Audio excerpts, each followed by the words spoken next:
I think one of the things that we wanted to talk about as well is that there's obviously a lot of very, very talented players that are coming out to the academy so far. And I think somebody that we wanted to mention as well is somebody that we've seen. I've been extremely impressed when I've seen her on the couple of times is Scout Wilson Bonner. Obviously a world champion, winning at the Champion of Champions Invitational in Ireland last week. What can you tell us about Scout that, those out there that haven't heard of her, and how does her future look in terms of her golfing aspirations? Well, I think her future looks very bright, but just to go back a second, and I'll move back on to Scout. Yeah, we have these games and targets. It's all fun and games, but people, as soon as kids get engaged with golf, we make the games much more golfy. And I've got loads of really, really good games, which squeeze more and more golf technique into it. Yeah. But I would say, moving on to I just wouldn't want people to think, I do hear about golf coaches gamifying golf, and it's a game from start to finish, but we do elevate it to golf specific challenges. But Scout, I would say the unusual thing about Scout, and the unusual thing about any champion, is the drive. And I said this to the kids, you might have heard me say it at one or two of the presentations you've been to. If Tommy only liked golf when he was winning at the highest level, he'd have liked it 6 times. That's in thousands and thousands and thousands. So you've got to learn to enjoy the process. And I'd say for mums and dads, that's what you need to push the kids towards, enjoying what they're doing. They're out in the fresh air, they're playing a game, and they're having fun. They're not under any pressure. If you tried to make your child become a concert pianist and they didn't like the piano, you've got no chance. So it's just nudging them in the right direction. But with Scout, she loves to practice. She's extremely determined, and she wants to win. Her dad has played a bit of golf, and he's quite technically minded. He's an engineer. So we have a relationship where he sends me lots of WhatsApps and things, and I answer them, and I use him as a co-coach. So we sort of work together as a team on that one. Yeah. Some golf coaches might think, well, he's strayed out of his remit there. I'll be the coach and you be the dad. I think there's a lot of merit in that. Yeah. But when you've got a dad who is quite knowledgeable and they've got a good working relationship with the coach, at the end of the day, the dad, in your case with Isaac, you're going to spend an awful lot more time with him than me. Yeah. So it's empowering for you to grasp in its entirety what the coach is wanting Isaac to work on or fine tune, and you can really help him. So those relationships work well, and that's what Scout's got. But I'd say, like, in general, Scout's extremely determined, and she's hit tens of thousands of balls. Well, that's unusual.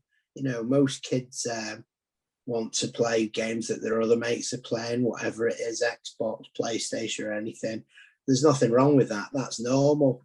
Yeah. Champions are slightly out of the norm, but we're giving them a chance to see if they want to step into that arena. Yeah. And it's really, really nice to see Scout actually getting something back for those hundreds and hundreds of hours of practice she's put in. Yeah. It's great that obviously you've got that relationship with her dad as well, and obviously she's got that relationship with her dad.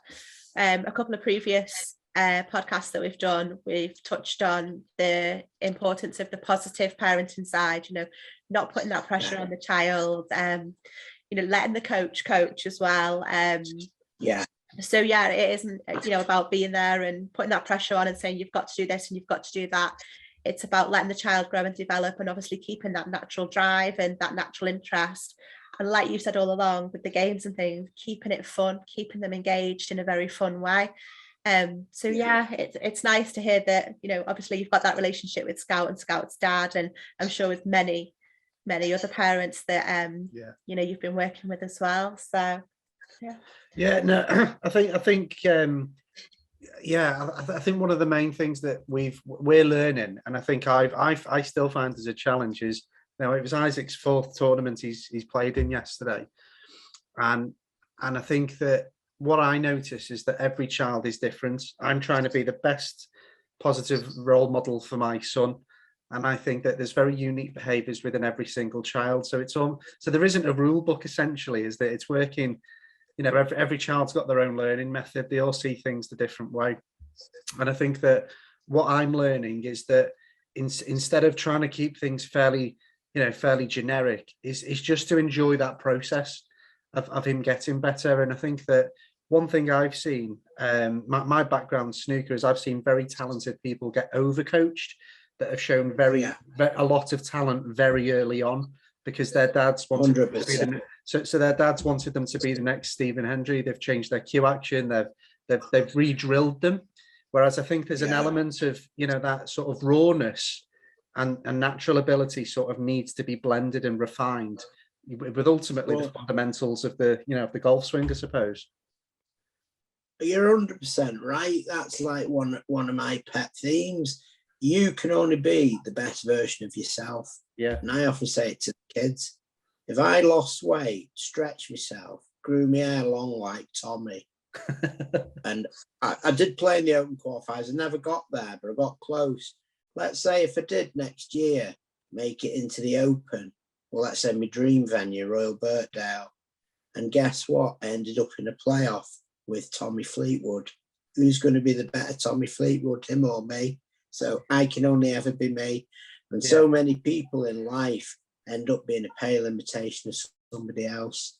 Yeah. So I always say to the kids, you are absolutely unique. You need to be the best version of yourself, and you've got unique qualities that only you bring to the table. So let's be the best version of you. Yeah, we can look at golfers who do things well, and we can copy certain elements of what they do.